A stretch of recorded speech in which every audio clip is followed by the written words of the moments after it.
Welcome to Quick Session on Support. Would you quickly introduce yourself? Sure, She's Daring. I play support on the UW server. I'm Platinum 4 right now, and I main Lulu and Nami. Alright, cool. So, when we typed beforehand, you told me you wanted to know how you could have carried this game, pretty much, and just in general how you could carry your games from support. That right? Specifically with this game, I guess, because, I don't know, we had like a 6k gold lead in minute 16, and then we somehow lost the game, which was, pretty sad, I guess. So I'd kind of like to know how I could have prevented the bad stuff from happening, and how I could have avoided my team dying, stuff like that. So, Great. first of all, that's a pretty difficult thing to do consistently because it always relies on your teammates doing what you tell them to do or what you want them to do. I think we chatted about this already a bit, but it's basically about just getting a dynamic going where people are comfortable following you because you're making good calls and they realize it. And today I want to show you a pretty simple concept, a way of thinking about the game, if you will, which will help you like discern good calls from bad calls and like making sure you do make good calls and can predict the outcome of fights before they happen, really. And it's not all that hard, honestly. Like, the basic way I want you to think about the game in our session is to just forget that all of these are the champions that they are, basically. Just consider them a champion for the merit of our way of thinking about the game now. Okay, so pretty much this is just a 2 versus 2, regardless of what champions they are. You with me on that? Right, and what we're going to do now is we're going to look at the fights in this game, and we're going to use this way of thinking to predict what's going to happen. So if we check the first one, Kayn is going to come to gank you.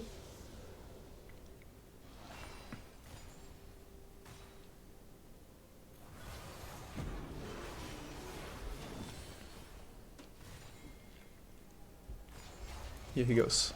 Right, so this is 3 versus 2. What do you think? Who should win this? Oh, well, it's a 3 versus 2, but the Lulu is definitely out of range, so right now it's more like a 2 versus 1. We have Exhaust and Nitro Cane, and we are Lucian Nami, like we have Nami Electrocute, so we have a lot of damage, right? Yep. So it's not that bad, and we're standing in our own wave, so it should be winnable, to be honest with you. You're too good at this. Remember, we're thinking in very simple terms, so right now you can say, okay, this is a 2v1, and if you burst on Kayn in time, then this becomes a 2v2 with wave, and then it's fine, right? But in total, if they play it as a 3v2, then you lose it, correct? If Kayn just waits here until they come, and then it's actually a 3v2. Yeah, but the thing, sure. Right, but with the way they play it, it's first a 2v1, right? Because Kayn goes in alone and they can't help him. Then Kayn is pretty much dead for the purpose of this fight, and then it remains a 2v2, which is even. And then it just comes down to mechanical execution, right? Yeah, and then this happens, and so we go 1 for 1. Right. The wave is terrible. Yeah, I mean, not interested in wave or any of that jazz. Let's see what we got next. Right.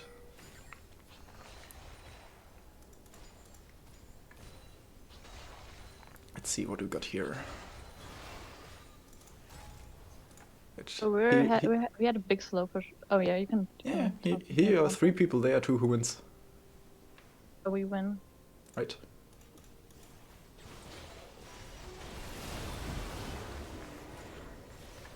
And I know we could be talking about all this like complex stuff of we have Ignite Exhaust and they have Heal and we have a big wave and it's crashing, but remember this is meant to be rather simple and to give you just one quick thing to take up for your gameplay, so I would keep it rather broad.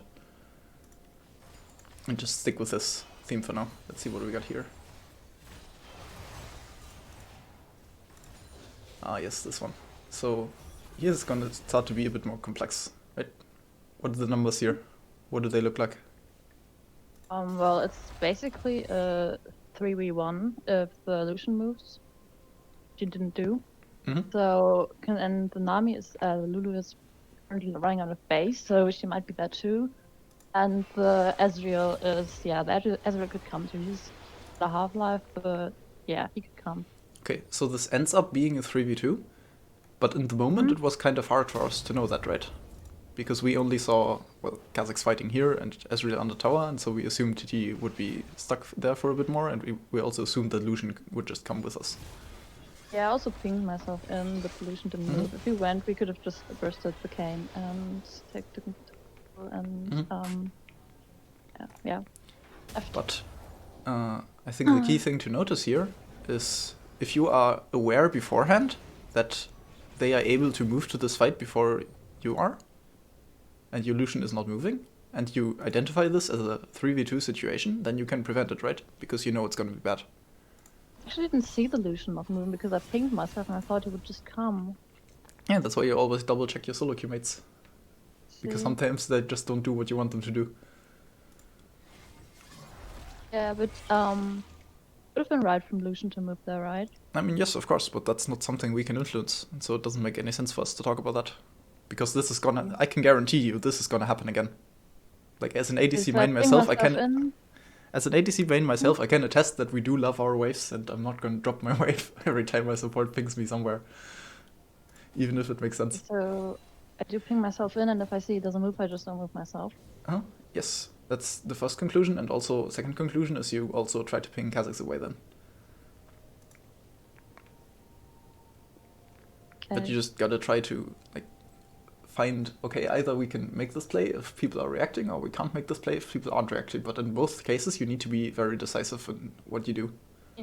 Kazakhs already went for the play when you decided to take the buff now, because you can't really disengage when the cane is ulting him. He was kind of dead anyways. I mean, yeah, that's fair, but then you let him die.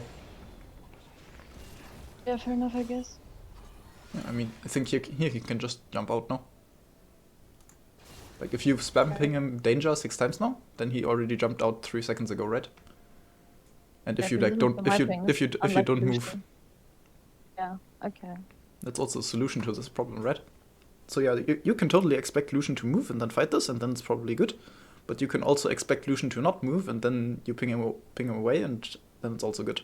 Because he gets buff and Kayn is here and he's fuming. Make sense? Okay. Let's see what we got next. Top lane. Pretty simple one, I think. To the case of ganking, right? They are 2, he's 1 who wins. But your screen didn't update for me. I don't know whether you just... Oh, banger. Let's see. Oh, supposed to still be streaming, so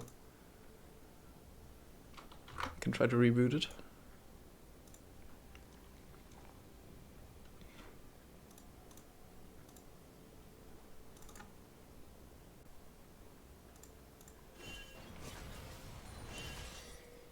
Right, and now it's 3v1, so now we win, right? It's easy. This is in general the kind of play which you can make if you think like this. Because here, if you have the map awareness to know that Kayn is going to be top, then you can move top and say, okay, he thinks he's in a 2v1, but we are actually in a 3v2, which he doesn't know. Yeah, that's what I did. Yeah, and then that becomes a really good play, right? But we have to identify why this is such a good play. It's because of the numbers and what our enemies are thinking and what we are thinking about it in the moment. Yeah, that's what I did there. Yeah, so if you can do this really reliably, I think it's very good. Just be aware of the potential numbers which enemies could have in a fight, and then either respond with equal or greater numbers from your side, or call off the play. Let's see what's next. Do some top lane fighting. This is pretty much the same thing, right? Kayn just comes again thinking it's 2v1, and then you guys say surprise, 3v2. Boom. What is light? Stream died again? I know. Yeah, it's 2-for-1. Okay, I guess. Wait, what else do we got?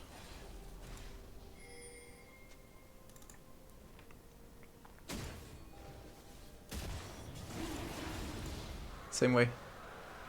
So this looks like a 3v3 at first glance, but this one is a good example to show how this whole situation is like tend to develop and shift based on where the fight is.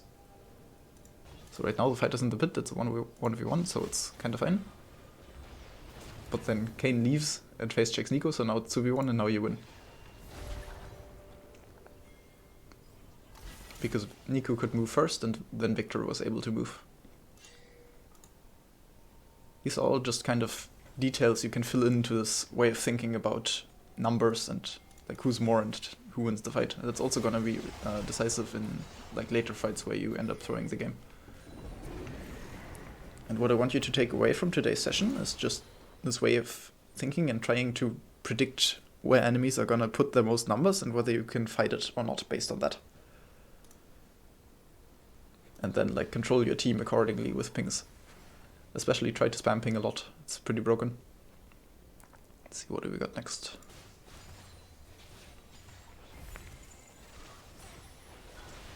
A simple 2v1.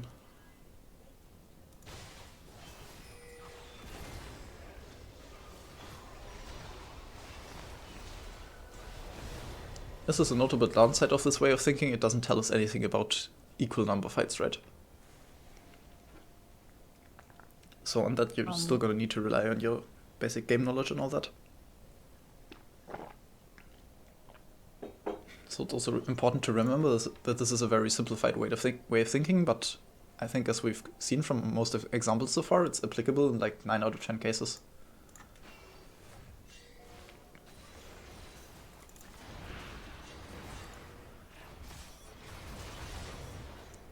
Damn, Yorick smashing 1v1. See what else do we got.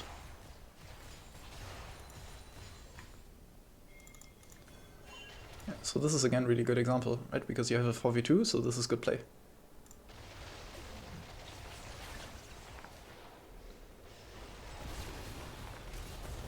It's pretty simple, right? Not that hard. Yes. Right. So for the next few ones, I want you to, like before the play happens, try to predict how many people are gonna be there from either side. Let's see what we got here.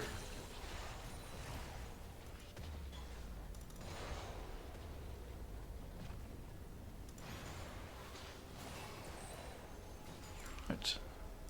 How's this fight looking? What do you think? Yeah, so the thing is, well, I'd like to leave there, to be honest, and I wanted to leave there in the game too, but I don't know, the Kha'Zix was trying to get kills, I guess.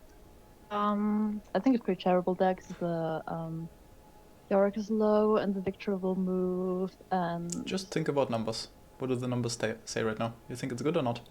Based on that. it's the 4v2. Right, so right now it's good, see. right? You're still looking fine. Okay, let's update. What do you think now? And now it's a 3v1. Yeah, so Kha'Zix better watch out. Ooh, he killed one. Nice.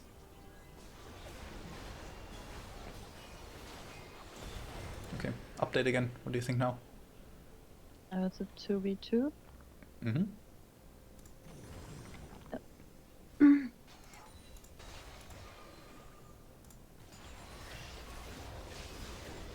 Okay, so in total, why did this play end up not working?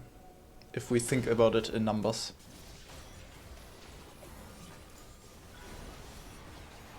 If you like, consider this whole mess as one big fight. How many people were involved from either side? It's 45. Right, because Nico's base and was mid lane all the time and didn't contribute. So what you would need to do to make sure your team doesn't throw here is consequently be aware that here Victor is moving towards you and Nico isn't. And so it ends up being a 4v5, which is why you lose here. Yeah, I understand that, but the thing is, if I see my team there, I can just leave and let them die. Or I try to stay and win it because we have 15 kill and they have 4, so we might just upplay it somehow. I mean, yeah, I'm not saying that this is the definitive way of evaluating everything, but you told me that you are not that experienced with the game yet, and so I think this is a rather simple way to think about it, which should be very applicable in game. because I think if you try to consider everything at once, then it will likely just overload what you can think about. Because in game we only have like 3, 4, 5 seconds to think about things, right? So it gets pretty tough to consider everything. And if you can do that, by all means, be my guest. But I think in that case you are going to zoom up through the elos like I don't know what.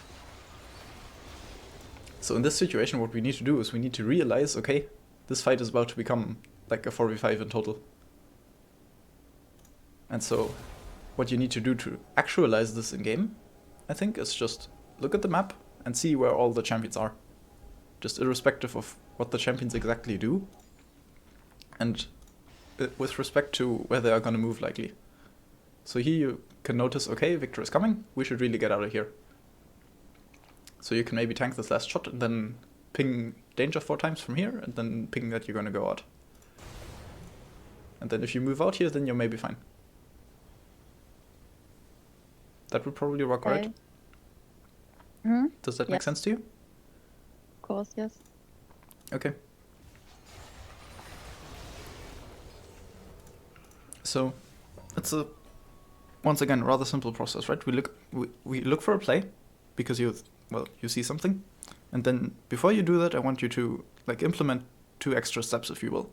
Step 1, you look at the minimap and like check where everyone is, and step 2, you imagine, okay, how many people can an enemy send here? And then you evaluate. If there's too many people, you can't fight it and you call it off. You ping a lot to call it off. And if you think enemy can't send people, then you ping in and say it's good play, guys. Would that work for you? Mm-hmm. Yeah, I can certainly try that. Alright, cool. Then let's just give you like a few things to make sure you don't forget about it. So first of all, I'm a pretty big fan of sticky notes, as you may or may not already know from the first one. So I would recommend you put one of those on like either the bottom of your screen or the top of your screen. You just put on there, look at numbers, or whatever helps you remember what we just talked about. And then at the start of the game, I would recommend you look at it once, because when we go from like champion select into loading screen into start of the game, we often like lose track of what we think about. So I think it's important that you look at it at the start of the game and maybe even at the start of the lane. And then what I want you to try doing, I don't know if you're like, what would you say? What kind of person are you? What do you like practicing with? Because we have a few ways of like making you do this consistently. I like practicing with. I mean, we could do this in like kind of a mini game inside the game. We can do it with a timer. We can do it with associating it to something. Like there's methods. It's just a matter of what you prefer. Well, I'm not very creative, to be honest. I can't think of something right now. I mean, I'm not. Can you give me an? I mean, so for example, we could say every time a kill happens on the map, I want you to like try to call it beforehand. Like when you're in game, for example here, I want you to be aware that, okay, Kane could be coming right now, and if he does come, it's a 3v2. Yes. Like once this happens. That's what I would want you to think shortly before a skank. And same thing in mid. Once you see this,